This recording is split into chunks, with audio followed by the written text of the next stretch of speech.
Welcome back. Channel पे आने का बहुत शुक्रिया। It's being too long.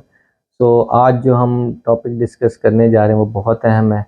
Patient का एक क्वारीज है, इस पे हम यूरिन कंप्लीट कराते हैं, उस पर प्रोटीन यूरिया आता है, किसी का 1+ आ गया, 2+ आ गया, 3+ आ गया। ये क्यों होता है, इसकी क्या इंपॉर्टेंस है गुर्दों की डिजीज़ के मामले में, इसका जो है हम कैसे ट्रीटमेंट कर सकते हैं, और 1+, 2+ या 3+ आने से गुर्दों की बीमारी का क्या ताल्लुक है, वो सारा कुछ हम डिस्कस करेंगे। तो सबसे पहले तो प्रोटीन यूरिया, जो यूरिन में प्रोटीन है वो क्यों आती है, बेसिकली हम इसको जानने की कोशिश करेंगे। पहले भी मैं इस पर एक वीडियो बना चुका हूँ कि जिसमें है कि पेशाब में झाग क्यों आती है। अब इसमें ये होता है कि इसको बड़ी अच्छी एग्जांपल से मैंने समझाया था कि जो छानी होती है चाय की, जब हम छानते हैं उसको तो पत्ती छानी के ऊपर रह जाती है और चाय नीचे आ जाती है, उसमें पत्ती नहीं आती। क्यों? क्योंकि वो छानी के जो पोर्स होते हैं, जो सुराख होते हैं, वो चाय चाय की पत्ती से बहुत छोटे होते हैं। एक तो ये चीज़। अब इसी बेसिस पे गुर्दे भी हमारी एक छानी है। उसमें दो मैकेनिज्म होते हैं। एक तो उसके जो सुराख हैं वो छोटे होते हैं, जो हमारी प्रोटीन के मॉलिक्यूल्स हैं वो बड़े होते हैं, वो उसमें से नहीं आएंगे और यूरिन में नहीं आएंगे। दूसरे नंबर पे अल्लाह ताला ने ये जो छानी है इसके ऊपर नेगेटिव चार्ज रखा है, और जो हमारे प्रोटीन होते हैं वो भी नेगेटिव चार्ज है। तो ये हमने सब जानते हैं हम लोग के जो नेगेटिव चार्ज एक दूसरे को रिपेल करते हैं। अब जब गुर्दों का कोई डैमेज होगा, कोई गुर्दों का सोजशी अमल होगा, तो उसमें एक तो वो जब डैमेज होता है, एक तो उसके साइज बड़े हो जाते हैं तो वो प्रोटीन आराम से जा सकती है। दूसरा, उस पर जो नेगेटिव चार्ज है वो भी लॉस हो जाता है, यानी कि नेगेटिव चार्ज उसका ख़त्म हो जाता है, तो जिसकी वजह से ये प्रोटीन यूरिन में आ जाती हैं। अब इसमें क्या इंपॉर्टेंस है, बेसिकली जो नॉर्मली हम अगर 24 घंटे का यूरिन कराएंगे तो उसमें 150 मिलीग्राम से कम या इतना प्रोटीन आ सकता है। ये नॉर्मल होता है, नॉर्मली प्रोटीन आती है। जो पॉजिटिव चार्ज प्रोटीन होती है या छोटे मॉलिक्यूल्स होते हैं वो वहाँ से गुजर के आ जाते हैं, तो इतना आता है। अब इससे ज़्यादा होगा तो यूरिन में 1+ आएगा, 2+ आएगा या 3+ आएगा। 1+ की क्या इंपॉर्टेंस है कि अगर आपके यूरिन में 300 से 500 मिलीग्राम तक प्रोटीन आ रहा है तो इसको 1+ कहते होते हैं। अगर ये एक रफ एस्टिमेशन है, अगर 2+ है तो 2 ग्राम से कम होगा, 3+ है तो फिर 3 ग्राम या इससे ज़्यादा हो सकता है। कुछ लैब्स का डिफरेंट क्राइटेरिया भी होता है, 4+ भी देते हैं। अब इसमें 3.5 ग्राम्स यानी कि 3500 मिलीग्राम, जो मैंने आपको 150 मिलीग्राम नॉर्मल बताया, वो 3500 मिलीग्राम होगा तो ये नेफ्रोटिक का क्राइटेरिया बनता है। इससे ज़्यादा होगा तो वो हो सकता है डेफिनेटली इससे ज़्यादा भी डायग्नोसिस में आ जाएगा, लेकिन इतना कम अज़ कम होना चाहिए जिसको नेफ्रोटिक को डायग्नोज करने के लिए। अब बेसिकली ये इतना प्रोटीन आता क्यों है, इसकी क्या वजूहात हो सकती हैं और उसका हम कैसे इलाज करते हैं, अब आगे हम ये देखते हैं।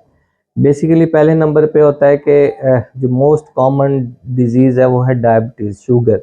शुगर में 1+ प्रोटीन आ सकती है किसी भी स्टेज पे, लेकिन जब ये स्टेज एडवांस हो जाती है तो उसमें 1+, 2+, 3+ जब एडवांसिंग स्टेज में होते हैं तो जा सकता है, और उसमें साथ में ब्लड भी आएगा।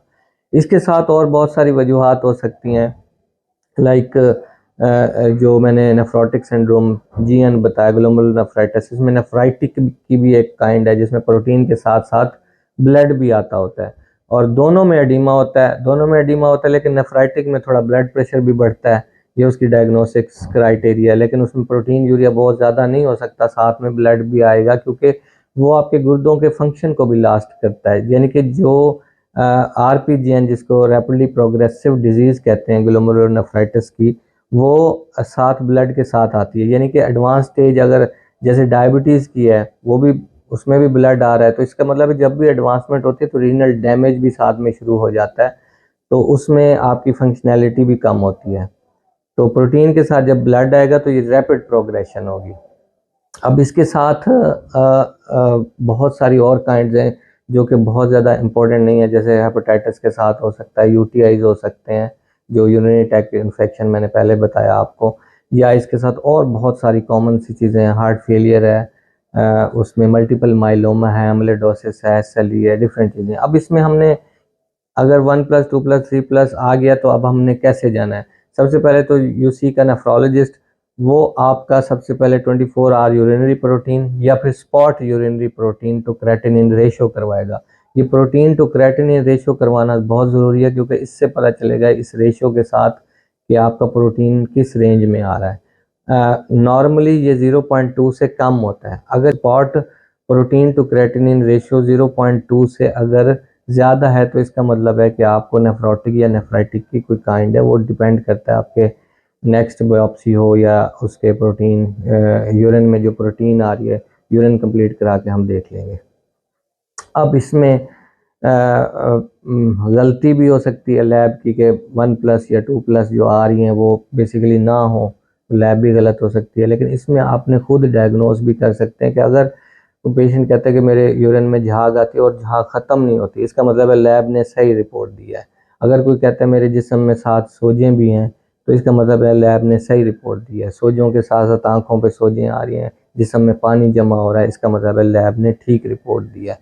अब इसको हम कम कैसे करें, इसका ट्रीटमेंट क्या है? डेफिनेटली जो कॉज होगा उसके मुताबिक हम ट्रीट करेंगे। सबसे पहले हम जाते हैं शुगर पे, डायबिटीज़ पे।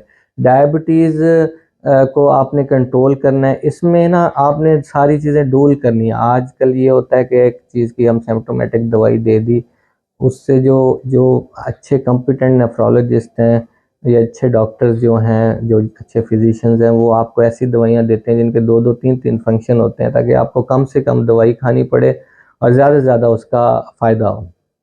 अब डायबिटीज़ में एक तो आप डायबिटीज़ कंट्रोल रखेंगे, उसके साथ आप आजकल कुछ ऐसी दवाइयाँ आ गई हैं जो प्रोटीन यूरिया को भी साथ में कम करती हैं। एक तो आपकी शुगर कम होगी, साथ में प्रोटीन यूरिया, जैसे मैंने पहले बताया कि डापा एम्पा के नाम से ये SLG2 रिसेप्टर एंटागोनिस्ट हैं, जो कि प्रोटीन यूरिया को भी कम करते हैं और इनका बेनिफिशियल इफेक्ट है। नंबर 1 ये हो गया। Number 2 hypertension.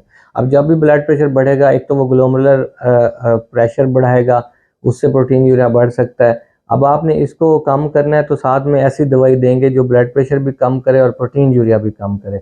उसमें हमारे पास इंडिकेशन जब तक है, यानी कि इसमें हम बड़ी एक कॉमन बड़ी एक ब्रेक थ्रू दवाई है, ACE इनहिबिटर हम यूज़ करते हैं, एंजियोटेंसिन कन्वर्टिंग एंजाइम इनहिबिटर्स।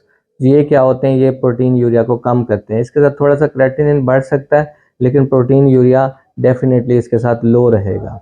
इसके साथ आप अगर डाई का 4 या तो ARBs यूज़ कर सकते हैं। अब इसके अलावा अगर इसकी इंडिकेशन नहीं है, यानी कि 2.5 क्रेटिनिन तक हम ARBs दे सकते होते हैं। जब एडवांसिंग स्टेज हो, एडवांस हो जाए स्टेज गुर्दों की, तो उसमें फिर हम इसको अवॉइड करते हैं। इसके साथ हम ऐसी ब्लड प्रेशर की दवाई देंगे जो गुर्दों के लिए नुकसानदेह भी ना हो और साथ में जो है ना वो प्रोटीन यूरिया कम करे। उसमें फिर हम कुछ CCBs हैं, कैल्शियम चैनल ब्लॉकर्स, जैसे विरापा मिल रहा है, डिल्टियाजिम है, ये भी ब्लड प्रेशर भी कम करती हैं और प्रोटीन यूरिया भी कम करती हैं। बेसिकली हमने प्रोटीन यूरिया इसलिए भी कम करना है क्योंकि ये जिस्म में हाइपोएल्बुमिनीमिया करवाती है, जिसकी वजह से कोलेस्ट्रॉल का लेवल बढ़ जाता है और इन्फेक्शंस बढ़ सकती हैं, क्योंकि एल्ब्यूमिन हमेशा ऐसी प्रोटीन्स बनवाती हैं जिसके साथ जो इन्फेक्शन के ख़िलाफ़ हमारी इम्यूनिटी बढ़ाती हैं। साथ में फिर जो इसके साथ DVT और क्लॉटिंग जिस्म में जो है उसका चांस, क्योंकि एंटी थ्रोम्बिन भी एक प्रोटीन है जो कि लॉस हो रही होती है, वो उसके साथ ब्लीडिंग का चांस फिर बढ़ जाता है। इसलिए जो हमें प्रोटीन यूरिया कम करना है। अब इसके अलावा और बहुत सारी चीज़ें जो आप कर सकते हैं, जैसे स्टैटिन्स हैं, जैसे मैंने आपको बताया कोलेस्ट्रॉल इसमें बढ़ जाता है, तो ये अब कॉमन हो गया कि 50 साल से ऊपर का बंदा है, डिस्पाइट दिस के उसका कोलेस्ट्रॉल लेवल ज़्यादा है नहीं है, उसको स्टैटिन्स यानी कि लेने चाहिए। स्टैटिन्स में आपकी जो लिपिड लोअरिंग ड्रग्स हैं वो आती हैं, वो ज़रूर लेनी चाहिए। CKD है, 50 साल से ज़्यादा उम्र है तो डेफिनेटली वो लें।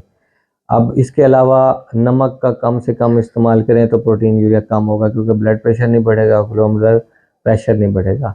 इसके अलावा वेट लॉस करें, अपना वेट लॉस बहुत ज़्यादा इंपॉर्टेंट है। एनसेड्स ना लें, दर्द की दवाइयाँ बार बार कहा जाता है, क्योंकि ये भी प्रोटीन यूरिया को बढ़ाती हैं। इसके अलावा आपके जिस्म में विटामिन की कमी ना हो, ख़ासकर जो विटामिन D है, इस पर भी एक स्टडी है कि अगर वो उसका ऑप्टिमल लेवल होगा तो प्रोटीन यूरिया नहीं होगा। और जो भी अंडरलाइंग काज है उसको आप ट्रीट करें तो डेफिनेटली जो प्रोटीन लॉस है जिस्म से वो रुकेगा और डिज़ीज़ की प्रोग्रेशन भी रुकेगी और जो गुर्दों का फेलियर है वो उसको आप अवॉइड कर सकते हैं। सो ये सारी चीज़ें थी जो मेरे ख्याल में बताना बहुत ज़रूरी था कि गुर्दों में जो प्रोटीन लॉस होता है उसके साथ किडनी फेलियर होता है, उसको हम कैसे अवॉइड कर सकते हैं। Thank you.